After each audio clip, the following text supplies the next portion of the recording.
Yes class, तो आप लोगों ने देखा अभी तक हम लोग अपना सेकंड चैप्टर कर रहे हैं, दो ध्रुवता का अंत। इस चैप्टर में हम लोगों ने सोवियत प्रणाली का अर्थ, उसकी विशेषताएं, उसके दोष, शॉक थेरेपी, सोवियत संघ का विघटन, ये सब हम लोगों ने किया। लास्ट क्लास में हम लोगों ने ये देखा कि किस प्रकार CIS का निर्माण होता है। ठीक है, CIS का निर्माण जो है, ये जब सोवियत संघ का विघटन हो जाता है, क्योंकि सोवियत संघ के 15 गणराज्य थे, उन्हीं 15 गणराज्यों में से दिसंबर 1991 में सोवियत संघ का विघटन हो जाता है और 8 दिसंबर 1991 को रूस, बेलारूस और यूक्रेन जो है एक निर्माण समझौते पर हस्ताक्षर करते हैं। ठीक है, इसको जो है क्रिएशन एग्रीमेंट भी कहा जाता है। इसके अकॉर्डिंग ही CIS का निर्माण होता है। ठीक है, इस समझौते के अनुसार नए संगठन में शामिल होने के लिए पूर्व सोवियत संघ के जितने भी गणराज्य सबको आमंत्रित किया जाता है, यानी 15 के 15 गणराज्यों को आमंत्रित किया जाता है। ठीक है, इनका ये मानना है कि जितने भी सदस्य इसमें शामिल होंगे उन सभी को अपने संगठन के लक्ष्यों में विश्वास रखना होगा और इसमें शामिल सभी सदस्य देशों को स्वायत्ता और स्वतंत्रता प्राप्त होगी। ये CIS का उद्देश्य था। ठीक है, जो CIS का निर्माण हुआ सोवियत संघ के विघटन के बाद। क्रिएशन एग्रीमेंट में ये भी कहा गया कि सभी देश जो है स्वायत्त होंगे। 1991 में जब ये बना, मेन जो इसमें इसकी जो क्या इसको जो रखा गया था, इसकी नींव जो रखी हुई थी वो रूस, बेलारूस और यूक्रेन ने रखी थी। ठीक है, 1924 में सोवियत संघ जिस संधि के आधार पर बना था, उस संधि को समाप्त कर दिया गया था। ठीक है, 1991 में शुरू में इसमें Armenia, Azerbaijan, Kazakhstan, Kyrgyzstan, Moldova, Turkmenistan, Tajikistan, Uzbekistan, ये सब शामिल थे। बाद में जॉर्जिया भी इसमें शामिल हुआ। लेकिन जो मैंने आपको पहले बताया 15 गणराज्य थे, इसमें 15 में से 12 गणराज्य इसमें शामिल हुए थे। ठीक है, जो 3 बाल्टिक राज्य थे, जिसमें से एस्टोनिया, लताविया और लिथुआनिया वो पहला गणराज्य था जिसने सोवियत संघ से अलग होकर स्वतंत्रता की घोषणा की थी। तो ये 3 बाल्टिक गणराज्य इसमें शामिल नहीं हुए थे। ठीक है, बाद में हालांकि बाद के वर्षों में इन 12 सदस्यों में से भी कुछ सदस्य इससे हटते चले गए। ठीक है, इसी निर्माण समझौते या क्रिएशन एग्रीमेंट के आधार पर CIS की स्थापना हुई थी। ठीक है, अब फ़िलहाल की अगर बात करें, CIS के अंतर्गत जो है 9 सदस्य देश हैं, एक एसोसिएट देश है तुर्कमेनिस्तान। ठीक है, और 2 पर्यावरक देश है, जिसमें अफ़गानिस्तान और मंगोलिया। पर्यावरक देश का मतलब होता है कि जो इसकी मीटिंग्स में बैठते हैं। ये हम लोगों ने पढ़ लिया था। इसके अलावा हम लोगों ने मिडल ईस्ट क्राइसिस हम लोग पढ़ रहे थे। दरअसल हमारा जो टॉपिक है डेमोक्रेटिक एंड डेमोक्रेटाइजेशन, इसके अंतर्गत जो है आपको CIS और 21st सेंचुरी अरब स्प्रिंग पढ़ना है। ठीक है, अब क्योंकि हम लोग ये वाला पोर्शन कर चुके हैं, ठीक है, अरब स्प्रिंग हम आज करेंगे। उसके बाद मिडल ईस्ट क्राइसिस के अंदर, यानी मध्य पूर्वी संकट के अंदर हम लोग गल्फ़ वॉर कर चुके हैं। आज हम अफ़गानिस्तान पढ़ेंगे। ठीक है, तो अगर देखा जाए तो आज हम लोग को कौन सी 2 चीज़ें करनी हैं। आज की क्लास में हम लोग 2 चीज़ों के ऊपर डिस्कशन करेंगे। ठीक है, पहला है अफ़गानिस्तान संकट। ठीक है, दूसरा है अरब स्प्रिंग। ठीक है, तो अफ़गानिस्तान संकट भी आप लोगों ने जानने से पहले ये देखा है कि गल्फ़ और खाड़ी युद्ध जो है 2 हुए थे, एक 1990 में, एक 2003 में। ठीक है, प्रथम खाड़ी युद्ध और द्वितीय खाड़ी युद्ध के बीच में जो डिफरेंसेस मैंने आप लोगों को बताए थे, ठीक है, इन्हें एक बार देख लेंगे। एक तो सबसे पहले टाइम पीरियड, ये 1990 में हुआ था प्रथम खाड़ी युद्ध, द्वितीय 2003 में। ऑपरेशन डेजर्ट स्टॉर्म, इसके ऑपरेशन को बोला जाता है प्रथम खाड़ी युद्ध के, और ऑपरेशन इराकी फ्रीडम द्वितीय खाड़ी युद्ध के ऑपरेशन को बोला जाता है। प्रथम खाड़ी युद्ध का नाम जो है वीडियो गेम वॉर स्मार्ट बम भी है। इसके अंदर 34 देश शामिल थे, जबकि द्वितीय खाड़ी युद्ध में 40 देश शामिल थे। ठीक है, इसमें सेना जो है प्रथम खाड़ी युद्ध में 6,60,000 थी। इसमें UNO की सहमति से ये खाड़ी युद्ध लड़ा गया था, इराक पर आक्रमण किया गया था। ठीक है, द्वितीय खाड़ी युद्ध में UNO की इजाज़त नहीं ली गई थी और ये अमेरिका को समर्थन करने वाले देशों ने मिलकर इराक पर आक्रमण किया था, ये बोल के कि वहाँ पे वेपन्स ऑफ मास डिस्ट्रक्शन है, ठीक है। तो इसको आकांक्षाओं का महाजोड़ या फिर कोलिजन ऑफ विलिंगनेस, ठीक है, उनका महाजोड़ कहा जाता था।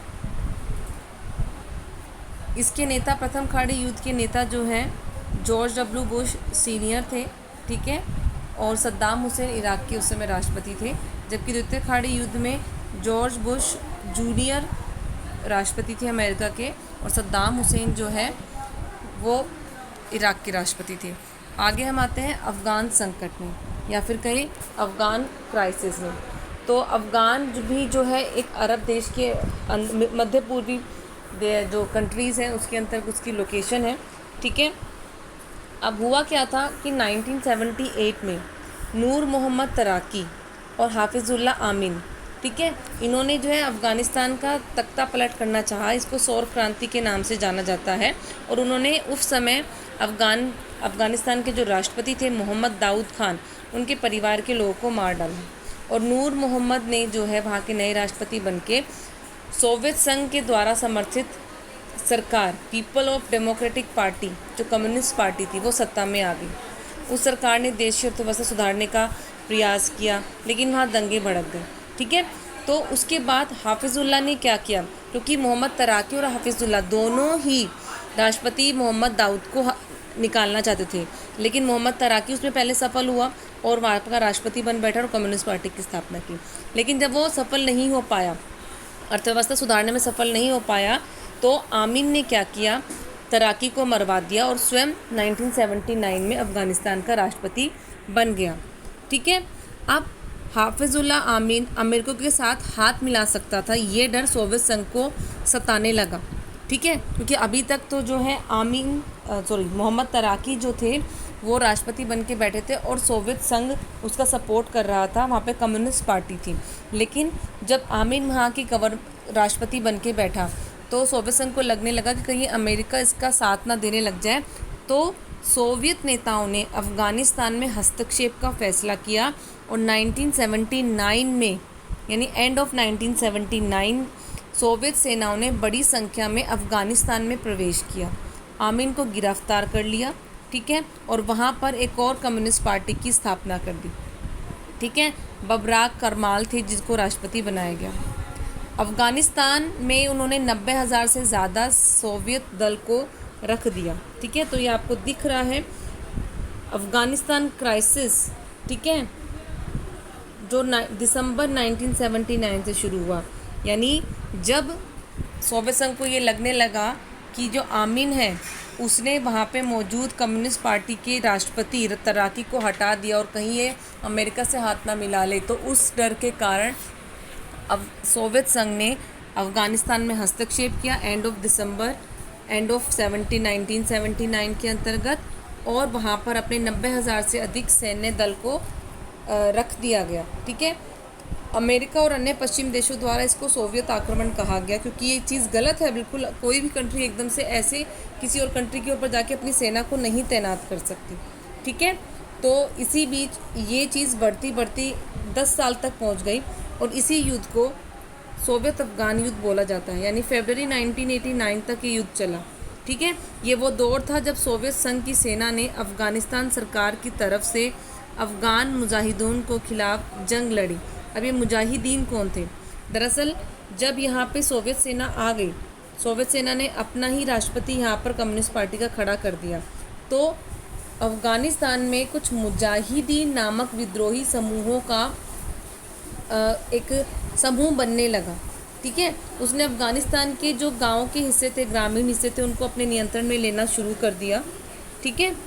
उससे धीरे धीरे अफ़गान सेनाओं के बीच में और इन मुजाहिदीनों के बीच में एक विद्रोह की स्थिति शुरू हो गई और इन मुजाहिदीनों को जो है अमेरिका का, पाकिस्तान का, चीन का और ईरान का सपोर्ट मिलने लगा। ऑब्वियसली अमेरिका तो सपोर्ट करेगा क्योंकि उन दोनों के बीच में तो पहले ही वॉर चल रहा था, ठीक है। ये युद्ध करीब 10 साल तक चला। गोरिल्ला युद्ध के द्वारा जो है मुजाहिदीनों ने सोवियत सेनाओं को काफ़ी ज़्यादा नुकसान पहुंचाया और ये one of the main reason था सोवियत संघ के विघटन का। ये जो 10 साल उसने अफ़गानिस्तान में अपने खपाए, ठीक है। बाद में मतलब लगभग आप कहें कि 9 साल तक वहाँ पे ये सेनाएँ रही। बाद में 1988 में सोवियत संघ के राष्ट्रपति गोर्बाचोव ने जब अपनी नीतियों में चेंजेस लेके आए, उन्होंने जो अपनी जो ग्लासनोस्ट, पेरेस्ट्रोइका के अलावा जो सुधार करने की कोशिश की थी, उसमें यही था कि अफ़गान से अपनी सेनाएं वापस बुलाना। तो उसके बाद 1988 में सोवियत संघ के राष्ट्रपति ने अफ़गानिस्तान से अपनी सेना को वापस बुला लिया और फरवरी 1989 तक सारी सोवियत सेना जो है अफ़गानिस्तान से पूर्ण रूप से हटा ली गई। ठीक है, ये आपको दिख रहा है। तत्कालिक सोवियत संघ के जो राष्ट्रपति थे लियोनिड ब्रेजनेव ने 1979 में अपनी सेना वहाँ पे भेजी थी। ठीक है, ये मैंने आपको बता दिया। इसका मकसद था सैयद मोहम्मद नजीबुल्लाह के नेतृत्व में जो कम्युनिस्ट सरकार बनी थी, ठीक है, उसके लिए था कि वहाँ पर जो है उसको सपोर्ट करना। ठीक है, इसके बाद बेटा जब वहाँ पे सोवियत सेना वहाँ से वापस आ गई, उसके बाद भी अफ़गान में बड़ी स्थिति अच्छी नहीं रही है। ठीक है, एक बार हम इसको देख लेंगे। इसकी लोकेशन की अगर हम बात करें, दक्षिण एशिया का एक देश है अफ़गानिस्तान। ठीक है, इसकी जो बाउंड्रीज़ हैं, जो इसकी जो हम जोग्राफिकल लोकेशन देखें, इसकी सीमा जो है वो ईस्ट और साउथ में पाकिस्तान से मिलती है, वेस्ट में यानी पश्चिम में ये ईरान से मिलता है, नॉर्थ ईस्ट में ये चाइना से मिलता है। पहले कभी भारत का हिस्सा हुआ करता था और ये एक सार्क का सदस्य देश भी है।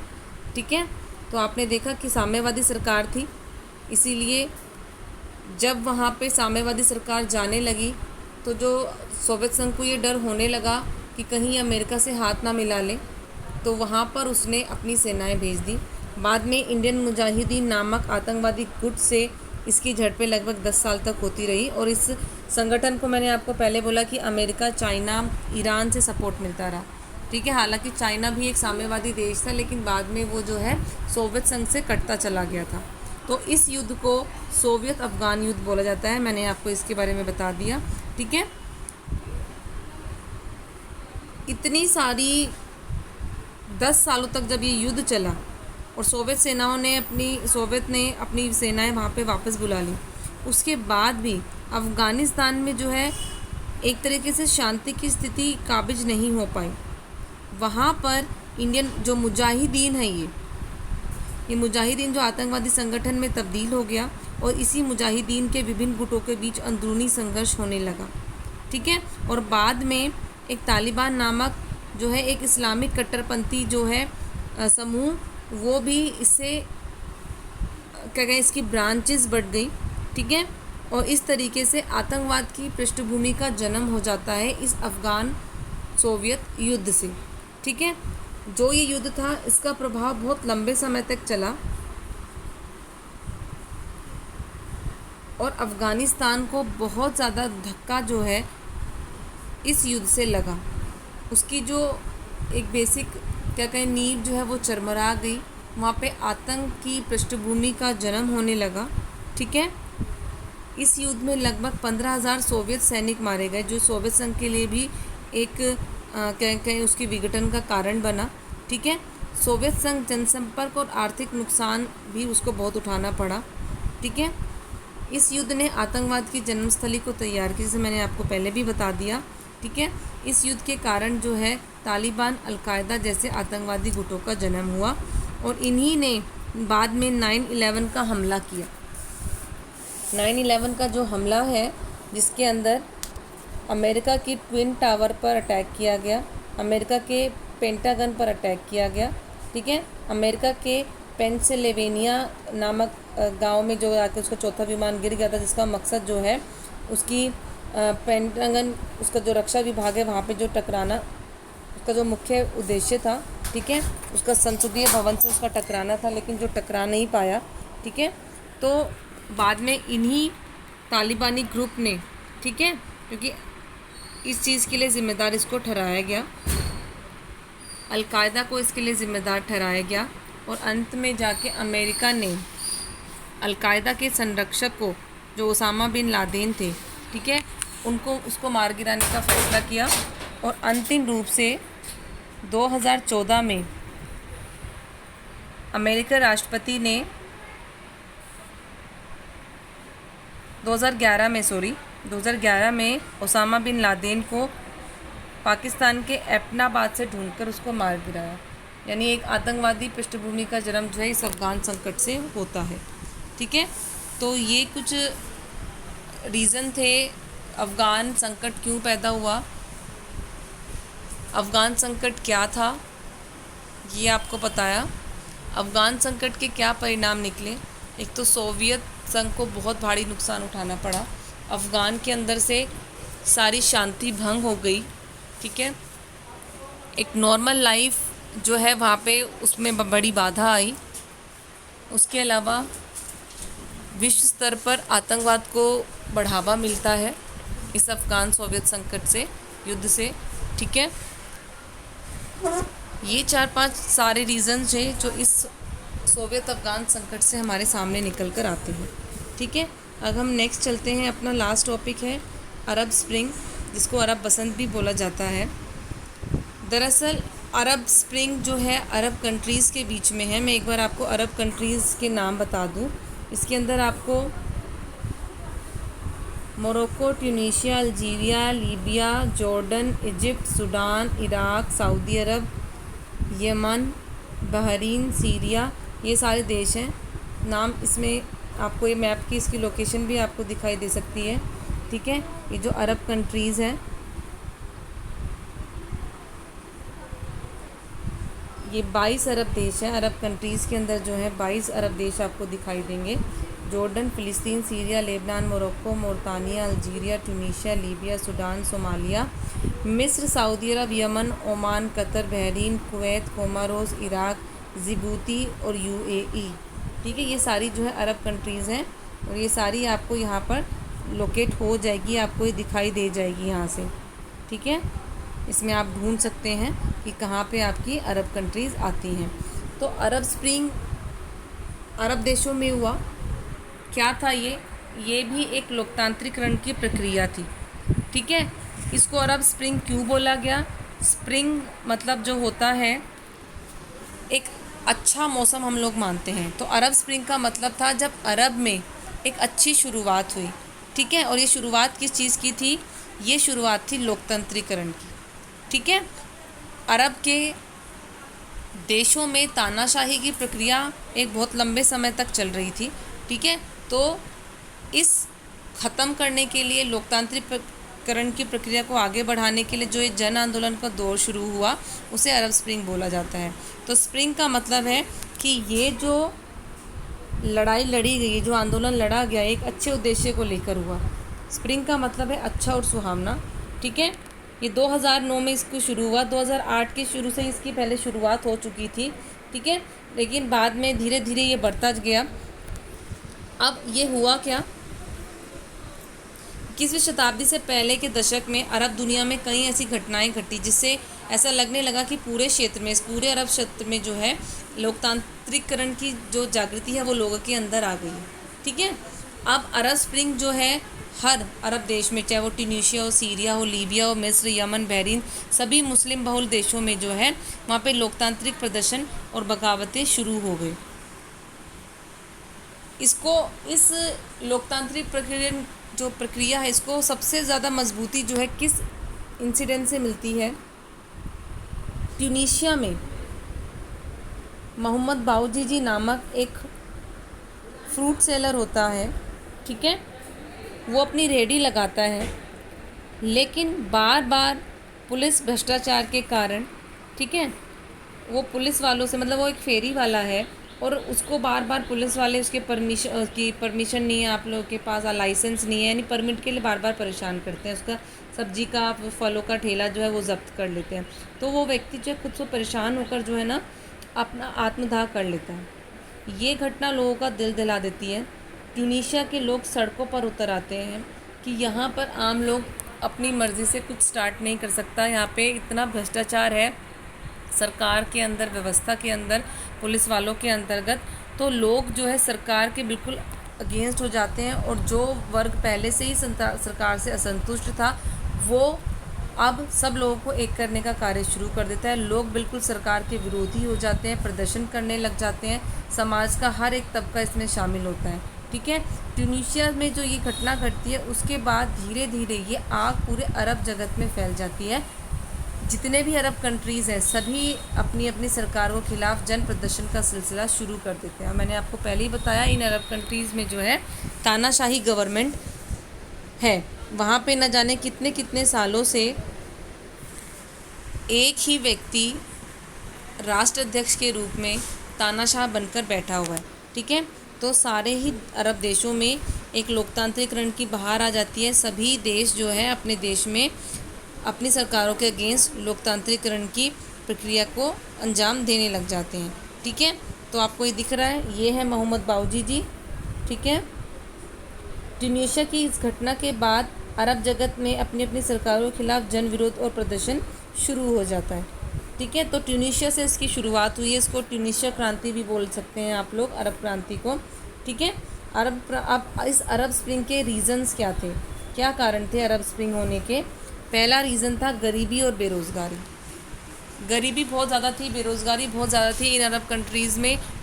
सिर्फ अभिजात वर्ग, जो व्यक्ति शासन में है वो वर्ग, और जिनके पास पावर है सिर्फ उनके पास तो हम लोग कह सकते हैं कि प्लेंटी ऑफ मनी थी, लेकिन बाकी लोगों के पास मिडिल क्लास का है, लोअर मिडिल क्लास का है, इन लोगों का जीवन जो है दुभर हो चुका था। गरीबी बहुत ज़्यादा थी, बेसिक नीड्स पूरी नहीं होती थी, स्वास्थ्य शिक्षा की कोई बात नहीं की जाती थी, लोगों के पास रोज़गार नहीं था। सेकंड, इस मिडल ईस्ट कंट्रीज़ में सत्तावादी शासन था। इट मीन्स सरकारें तानाशाही है, न जाने कितने कितने सालों से, 30 साल 40 साल से एक ही गवर्नमेंट शासन कर रही है, उसको हटाने वाला कोई नहीं था। राजनीतिक भ्रष्टाचार था। ठीक है, सरकारें पैसे खाती थी, आम लोगों की ज़रूरतें की सब चीज़ें पूरी नहीं की जाती थी, लोगों के लिए कुछ सड़कों की सुविधाएं, हॉस्पिटल की सुविधाएं नहीं की जाती थी, जितना फंड्स मिलता था उतना फंड्स यूज़ नहीं किया जाता था। सिविल सोसाइटी की कोई स्थापना नहीं थी, सेना बहुत ज़्यादा सक्रिय थी, सेना का बड़ा दबदबा था लोगों को दबाने में, उनके विद्रोहों को कुचलने में। ठीक है, मानवाधिकार का उल्लंघन होता रहता, किसी के साथ किसी प्रकार की जो है नरमी नहीं बरती जाती थी, जिसका जो मन आ रहा था पुलिस शासन में बैठे हुए या फिर सरकार में बैठे लोग अपनी मनमर्जी चलाते थे। अर्थव्यवस्था बहुत बेहाल थी। मैंने पहले बोला, एक तो रोज़गार नहीं थे, कुछ ऐसी चीज़ें नहीं थी जिससे कि अर्थव्यवस्था ऊपर बने, लोगों का जीवन एक तरीके से रुक गया था। ठीक है, तो ये कुछ ऐसे रीज़न्स थे जिसके कारण अरब स्प्रिंग हुआ। ये आग जो है कई सालों से लगी हुई थी, और सोशल मीडिया के आने से ये, और ट्यूनीशिया में इस घटना मोहम्मद बाऊजी जी के साथ जो ये घटना हुई उसके बाद जो है ये एक छोटी सी चिंगारी आग बनकर पूरे अरब जितने भी देश हैं उनमें सब में फैल गई। ठीक है, इसमें विरोध के तरीके हड़ताल, धरना, मार्च और रैली थे। ठीक है, इस अरब स्प्रिंग के ये तरीके थे कि वो लोग हड़तालें करते थे, हड़ताल बैठते थे अगेंस्ट में, धरना करते थे, मार्च करते थे और रैलियाँ निकालते थे, किसके अगेंस्ट? सरकार के अगेंस्ट। ठीक है, ये कुछ चीज़ें थी जो इस अरब स्प्रिंग के दौरान हमको दिखाई पड़ी। लोगों की इतनी ज़्यादा समस्याएं थी कि सरकार उनको सुलझा नहीं पाती थी, निरंकुश शासन था। ठीक है, तो ये चीज़ें लोगों को परेशान कर रही थी और बहुत ज़्यादा परेशान करी थी।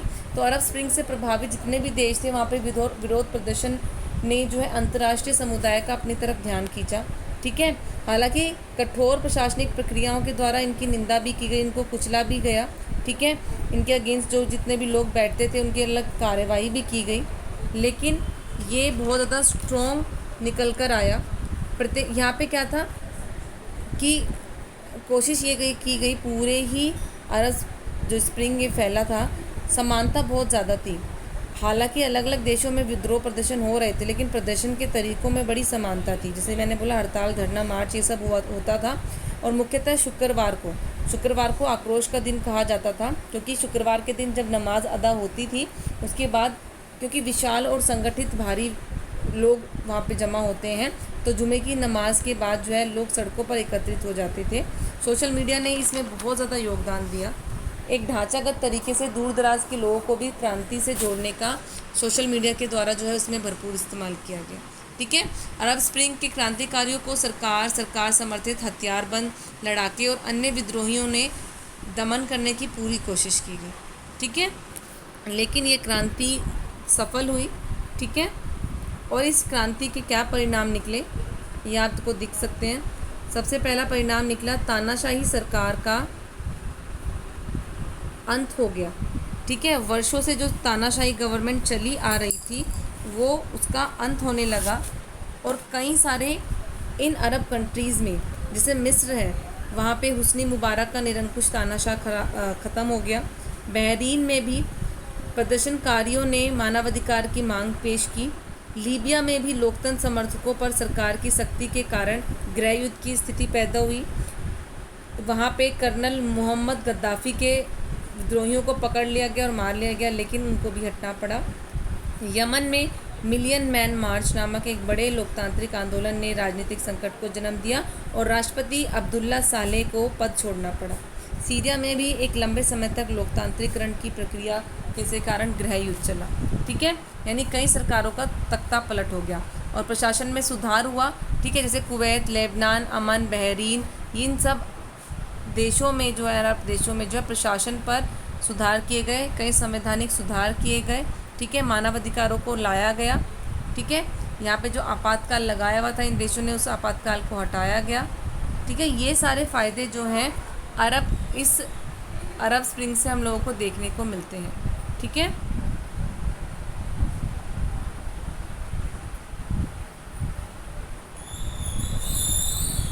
अरब कंट्रीज़ के नाम याद रखने का आसान तरीका बताया गया है बेटा ये। ठीक है, अरब और इस्लामिक देशों से उठे विद्रोह को लोकतंत्र की तीसरी लहर के नाम से भी जाना जाता है। इसको तीसरी लहर के नाम से भी जाना जाता है। और नाम याद करने का तरीका क्या है बताया गया है कि उल्टा एल, ठीक है, उसके बाद उल्टा वी, उसके बाद एल। ठीक है, यहाँ पे इसकी जो आपको लोकेशन बेसिकली बताई गई है मैप में, यहाँ पे मोरक्को है, यहाँ पे अल्जीरिया, यहाँ पे ट्यूनीशिया, यहाँ पे लीबिया, यहाँ पे मिस्र, सूडान। उल्टे बी में आपको जॉर्डन दिखाई देंगे, इराक दिखाई देंगे। सीधे एल में आपको सऊदी अरेबिया, यमन, ओमान और बहरीन दिखाई देंगे। ठीक है, ये आपका सेकंड चैप्टर ख़त्म हो जाता है बेटा।